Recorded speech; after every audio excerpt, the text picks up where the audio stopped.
বাঘৰ উপদ্ৰৱ হৈছে। কলিয়াবৰতে বেছি মানুহ সিদিনাখন খাইছে আৰু অন্যান্য ঠাইতো বাঘৰ নাহৰ ফুটুকেই হওক বা ঢেকীয়াপতীয়াই হওক বাঘে আক্ৰমণ কৰিছে। কথাটো হৈছে বাঘে মানুহক কেতিয়াও সন্মুখৰ পৰা আক্ৰমণ নকৰে, সদায় যিমান আক্ৰমণ কৰে পিছফালৰ পৰা আক্ৰমণ কৰে।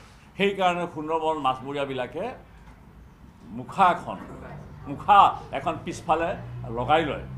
মুখাখন লগাই ল'লে দুইফালে মুখখন হোৱাৰ কাৰণে বাঘ ওচৰলৈ নাহে বা আক্ৰমণ কৰিবলৈ সাহস নকৰে।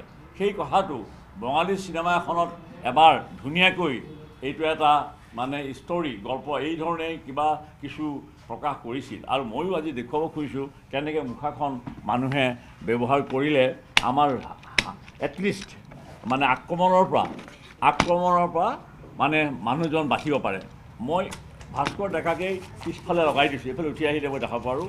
এওঁ যদি এইখন মুখ এইফালেও ঘূৰি লয়, এইখনো এখন মুখ, এইডাল এনেকৈ লগাই ল'লে বাঘৰ আক্ৰমণৰ পৰা এইডাল লগাই ল'লে, এনেকৈ ল'লে দুখন মুখ হ'ল নহয়। এইফালৰ পৰা বাঘে ভয় কৰিব, সিফালৰ পৰা ভয় কৰিব। বাঘৰ আক্ৰমণৰ পৰা ৰক্ষা কৰিবলৈ এই ছিষ্টেমটো সুন্দৰবনত আছিল আৰু চিনেমা এখনত আমি দেখিছিলোঁ। আৰু সেইকাৰণে এই কথাখিনিও মই আজি জনালোঁ।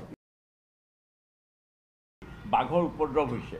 কলিয়াবৰতে বেছি মানুহ সিদিনাখন খাইছে আৰু অন্যান্য ঠাইতো বাঘৰ নাহৰ ফুটুকেই হওক বা ঢেকীয়াপতীয়াই হওক বাঘে আক্ৰমণ কৰিছে। কথাটো হৈছে বাঘে মানুহক কেতিয়াও সন্মুখৰ পৰা আক্ৰমণ নকৰে, সদায় যিমান আক্ৰমণ কৰে পিছফালৰ পৰা আক্ৰমণ কৰে। সেইকাৰণে সুন্দৰবন মাছমৰীয়াবিলাকে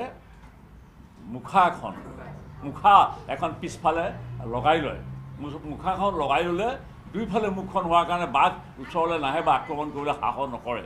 সেই কথাটো বঙালী চিনেমা এখনত এবাৰ ধুনীয়াকৈ এইটো এটা মানে ষ্টৰী গল্প এই ধৰণে কিবা কিছু প্ৰকাশ কৰিছিল। আৰু ময়ো আজি দেখুৱাব খুজিছোঁ কেনেকৈ মুখাখন মানুহে ব্যৱহাৰ কৰিলে আমাৰ এটলিষ্ট মানে আক্ৰমণৰ পৰা মানে মানুহজন বাচিব পাৰে।